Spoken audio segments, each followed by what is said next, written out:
क्या तुमने उसे देखा जो जजा व सजा को झुटलाता है? वही तो है जो यतीम को धक्के देता है और मिस्कीन को खाना देने की तरगीब नहीं देता।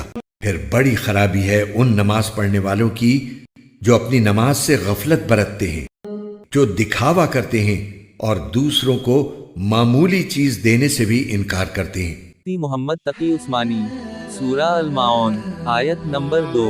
तफसीर। कई काफिरों के बारे में रिवायत है कि उनके पास कोई यतीम खस्ता हालत में कुछ मांगने को आया तो इन्होंने उसे धक्का देकर निकाल दिया।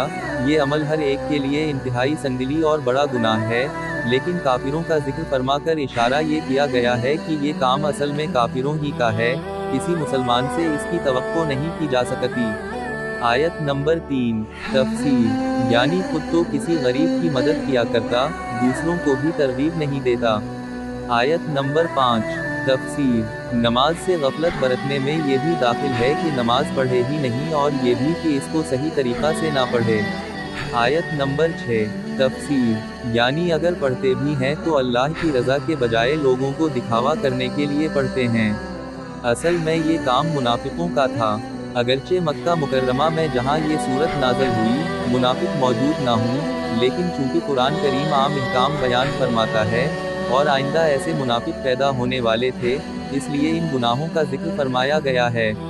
आयत नंबर 7। मामूली चीज़। कुरान करीम के लफ्ज़ माओन का तर्जुमा किया गया है, उसी लफ्ज़ के नाम पर सूरत का नाम माओन है।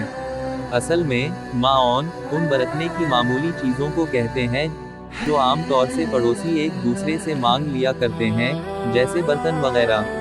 फिर हर कसम की मामूली चीज़ को भी माओन कह देते हैं। हज़रत अली और कई सहाबा से मनक़ूल है कि इन्होंने उसकी तफसीर ज़कात से की है, क्योंकि वो भी इंसान की दौलत का मामूली 40वां हिस्सा होता है। और हज़रत अब्दुल्लाह बिन मसूद ने उसकी तफसीर यही फरमाई है कि कोई पड़ोसी दूसरे से कोई बरतने की चीज़ मांगे तो इंसान उस मना ना करे।